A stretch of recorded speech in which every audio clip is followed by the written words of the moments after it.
Man, I got a lot of work to do in this guy. I'm gonna hang out here and get out of control. Back in the old chicken shed. 2002. This is old. There's one of my roost sheds I'm gonna put up there. You can see in here. I'm gonna have to go into sealant to mount these things, you know. So this here is a LaLoma DeChiva, and it's like a weird place that I found about years ago. Pretty cool. And I used to have these characters that would hang out there and make stuff. This one dude kind of runs the whole deal. Him and his girlfriend, and they used to have mainly they kind of cater to bicyclists or cyclists, like cutting cross country. You can kind of see how big, what it generally looks like out there. It's like kind of like southern corner of a marathon. And so here I'm just kind of checking it out. Oh. Look at all the stuff we got.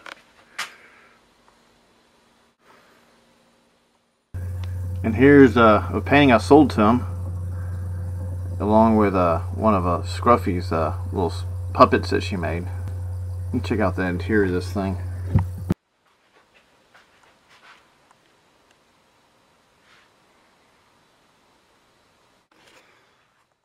They also had these characters called woofers that showed up, and they would make like, I guess like alternate recycled buildings made out of like papercrete and found wood, and they're mainly like people under their, I guess in their 20s that would just come from all over the world really, and just camp out there, and they trade living there for a structure. So they made these kind of wacky hippie-esque kind of things, and there's a whole history to the place.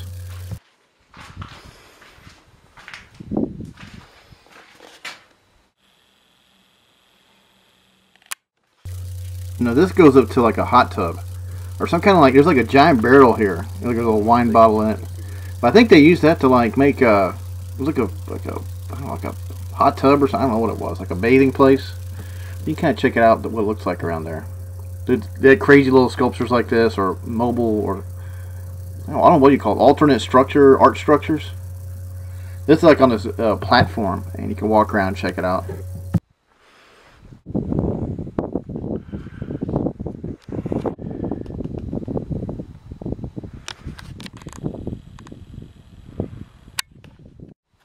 So, about this area, you know, back in, right when I got out of Redford in 2000, I guess it's 2010, and so I came here to like to celebrate, and I had a bottle of tequila from Mexico, something like a Havo Cuero or something, I don't know what the hell it was, like these little, it was like a big bottle and a little mini. That was that, I was sitting here hanging out.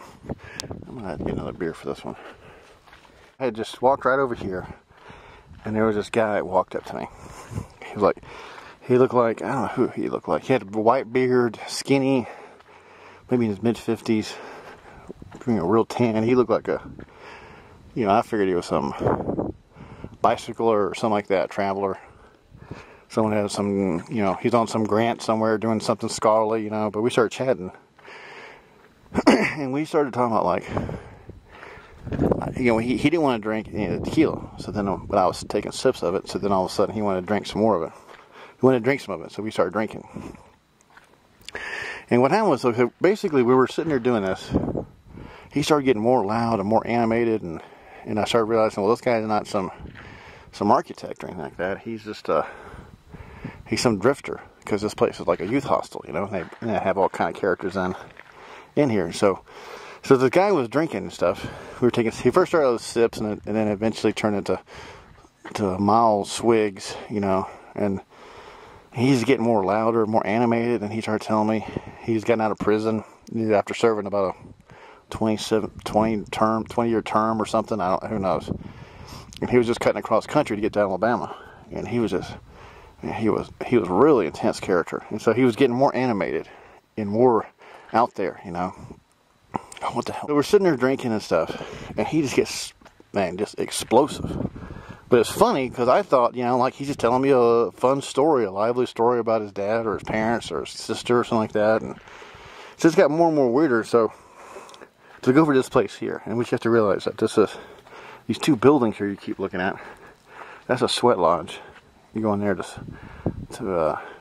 you know, it's like hot. You have to look at what a Indian sweat lodge is, if you know what that is, and you understand it. So then we went to this building, and this one dude named Kiko. He had built this entire thing. And I was amazed. Check this out. This guy, Kiko, if you can look at this, y'all can see this thing. This dude dug down into the bedrock and put this tree here. They used to be more out, I guess. And it's like his. I'm gonna come down here and check it out. But man, I couldn't believe it. So there's this tree buried inside this little building. You know, it's like an art piece, I guess. This is sort of, you know, the weather. They use this papercrete. You know, it's this papercrete is basically newspaper shredded down and whipped together with concrete. And you can mix it, and it sets up really good in dry weather. But when the rain gets to it, you know, shit start happening. Man, look at this motherfucker. Oh my God. I can't believe it. So we were drinking tequila, and I was handing him the bottle about right here. And he looked down to me, took a slip, and I realized I was looking into the eyes of the devil. And he was, you know, he wasn't going to do anything, but, you know, you can tell that, you know, he had a crazy ass look about him. And I was being Mr. Nice Guy. I wasn't trying to piss no one off or do anything. I was getting more animated with him and telling him stuff, you know, and so we went and hung out over here with these other guys. And then I said, okay, it's time to get something to eat. And we literally polished off, between me and him, an entire bottle of fucking tequila. And that was when we were walking over here, and then he was talking to this girl. And man, he was like punching the ground and, you know, just getting totally crazy with it. You know, these stories, you know, yelling and shit and fighting himself, you know. And so I figured he probably was a real psychopath. You know, not some hipster psychopath, like a real one. But I was all fucked up and shit, so I didn't really know, you know. I just figured, you know, just some friendly guy, you know, out in the middle of the desert who just, why is he crazy, you know? So I go over to this bar called the Famous Burro, order a hamburger, and I'm sitting there, and I eat the thing, and I literally just stand up and start walking over to James. It's like this little gallery across the railroad tracks. James is that place, and it's just all. This is like a little random. You know, they start making these sidewalks out there in the middle of nowhere, next to these like building facades. You know, I get out there and I literally just pass out on the fucking floor, in front of his gallery. And then I had Haas with me, and I was like, oh God, I hope to God he doesn't run off or something like that. I didn't even pay for the meal.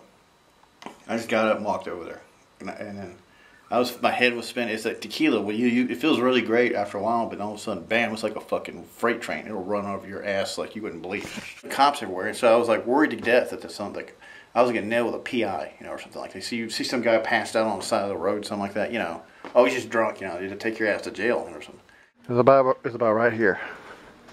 I literally had my head in this area here, and I was like vomiting up like a whole, I think it was like a bacon double cheeseburger from this bar. It was like way over there, if y'all can see it. I think it was it's the Blue Burro. No, the Famous Burro. It's like over there. There. I literally thought I was gonna fucking die. The tequila was like fucking hit up on your ass. I was laying here just fucking convulsively. Thank God the B&B over here. I was like, oh my God, my dog's following me over. Where's my dog at? You know, I kept yelling the word Haas out. I go, Haas, Haas. You know, it's the only thing I could summon out of my exhausted lyrics from fucking vomiting. And Haas he all of a sudden just showed up, and I'd hear him slurping up something. And one thing I knew about Haas, and why Haas was way better than Fred, is that Haas wasn't going to let that goddamn cheeseburger go to waste. You know, they sat there dying, praying to God that the sheriff's department didn't notice there was a major PI going on right here. I was hoping that they thought I was just some exhausted bicyclist or some new age wacko just enjoying the vibes of the desert. Snapped out of it and ended up walking over there. And I talked to the guys who own this place. I said, "Yeah, I'm sorry about what happened last night. You know, getting this guy all drunk and shit. You know, I was just having a good time. I didn't know if this dude, you know." So they told me, they go, hey man, you're not gonna believe this crap. The guy ends up flipping out majorly and starts trying to pick fights with people, you know. And then he goes into like this little area over here, one of these little bathrooms, and pushes, I think, punches a mirror and takes out the thing and starts slicing his arms, you know, and shit like that. You know, trying to kill himself or something. And so by the time, see, what happened was that when I was in there passed out, all the sheriffs were fucking over here trying to deal with this guy. And so they ended up arresting him and taking him out of here. And they said, "You guys are lucky to be alive." He had a rap sheet like a mile long, you know. And he did. And they said, "Well, we didn't know what to do with him." They kept, you know, I talked to the guy the next day, Kiko, and he was like saying, he said, "Yeah," he says, we didn't know what to do with this guy. You know, he wouldn't really do anything. Couldn't take orders. You know, most of the people, you know, they're like kind of homeless. You can't tell them shit. You can't give them an order. They take it personally, and all of a sudden it turns into this conflict. And so he said, "You guys," in some roundabout way, he did us a favor. But. So here's another thing: is that this guy walking here, he's been there since when I was set up in 2002.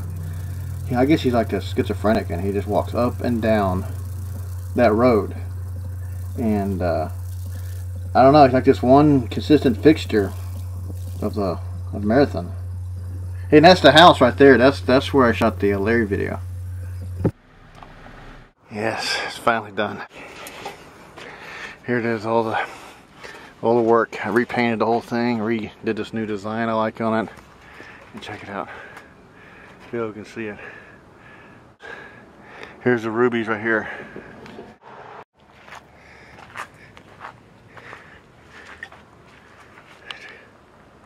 She's Ruby's choking a chicken right there.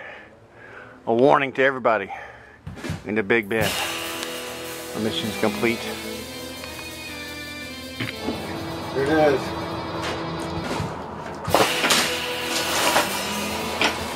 Having like a light stain. There you go.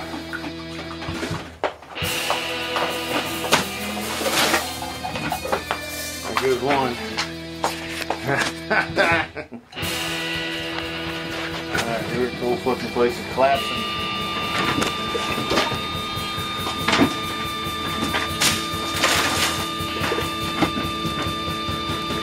It's that won't work. Trying to make a nice place where I can mount a painting up there. There you go. Now, this is the last ruby painting ever. That's it. Can't do it. Closing this dungeon up. Thing to this building. Check box.